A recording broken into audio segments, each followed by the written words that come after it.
Untuk mengetahui sianida lebih lanjut, simak terus video kita. Nah, sianida merupakan zat beracun bagi manusia dan hewan yang bisa terjadi dengan berbagai cara. Banyak zat merupakan sumber paparan sianida, termasuk tanaman yang dapat dimakan, misalnya saja singkong, operasi industri misalnya asap pabrik dan asap rokok.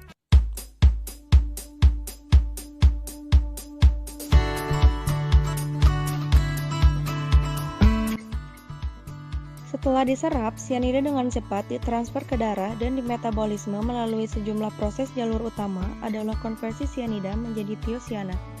Jalur penting lainnya yaitu konversi sianida menjadi asam 2-amino, 2-tiazolin, 4-karboksilat. Gambar di samping merupakan gambar dari metabolisme sianida.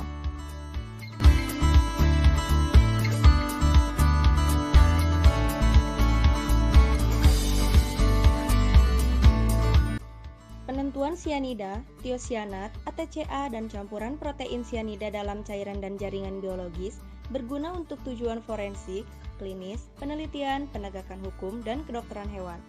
Terdapat 4 metode analisis penentuan sianida, yaitu spektrofotometri, fluorensi, kromatografi gas, dan serapan atom.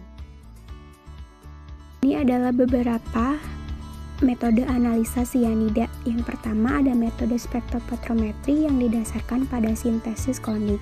Sintesis pewarna konik melibatkan oksidasi sianida menggunakan kloramin P hiperklorid atau air brom untuk membentuk sianogen halida.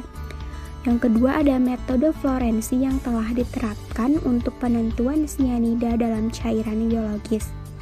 Yang ketiga ada metode kromatografi, salah satu metode yang paling umum untuk analisis sianida. Tiosonat dan baru-baru ini adalah ACA. Yang keempat ada metode serapan atom, merupakan metode analisis sianida atau tiosonat tidak langsung. Kompleks logam membentuk dengan tiosonat atau sianida yang kemudian mengendap atau diekstraksi ke dalam pelarut organik. Pembentukan sianida praperlakuan sampel darah dengan air dan metanol berhasil mencegah pembentukan sianida artifaktual dari tiosianat.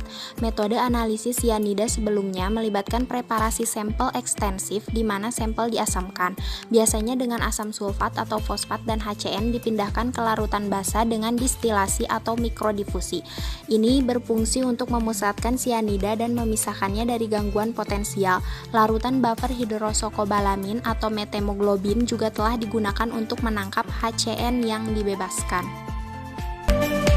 Ini adalah beberapa kasus karena sianida yang terjadi pada tahun 1982. Sianida ditempatkan dalam botol Tylenol di daerah Chicago, menewaskan 7 orang.